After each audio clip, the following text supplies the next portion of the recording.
Ordinarily I'd have a stunt video for this week, but my neighbor's been outside the front of his house just making a garden 24 hours a day, and he's making real progress, but I'm an enemy of progress, so that's not really my scene, because usually I enjoy destroying things that people put their heart and soul into. You build it up and I'll tear it down. I don't know, I wouldn't look a vet in the eye while I was trying to drown a sack of puppies. Ugh. This week Jay presents a whole lot of headroom. Okay? Have you ever opened a Christmas card and it's got no money in it and you gotta look at the person who gave it to you like, hey, thanks!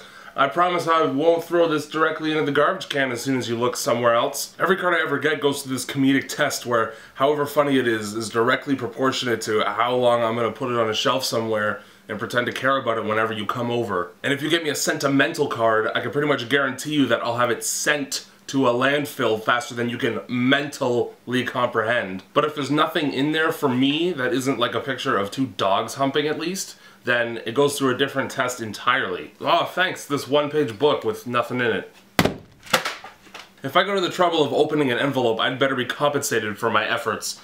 Can you imagine if you're a pirate and you open a treasure chest and there's nothing in it but a note that says, I like your peg leg, cutie? That pirate wouldn't stop stabbing shipmates until the pile of bodies was large enough to refill the hole that the treasure was buried in.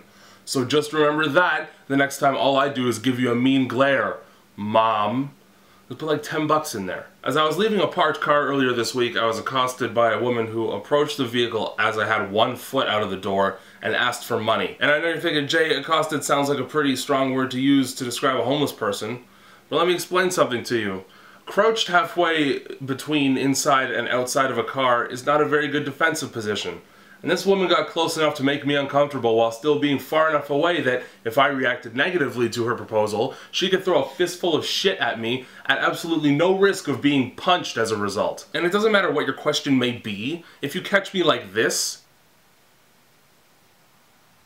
chances are I'm in no position to do anything for you that doesn't involve sucking on something. Hey, real quick, you're asking for money in a mini plaza parking lot.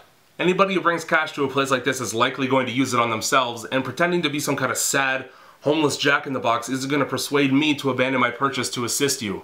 There's a marble slab here, and your story couldn't possibly be heart-wrenching enough for me to pass on a waffle cone. I live in Canada, and last week was our version of Independence Day, which who even really cares about it because the 5 people who were alive back then died in 1990. Fireworks are great if they explode really loudly or you can shoot them at somebody else, I'm all in.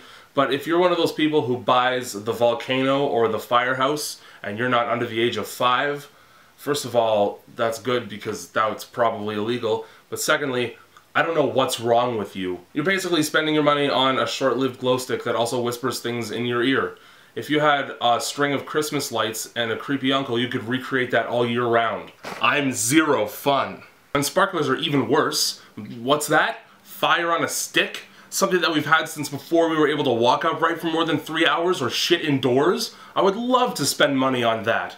Maybe I could write my name in the sky and forget about it as soon as it disappears as a grim reminder that once I'm gone, nobody's going to remember me.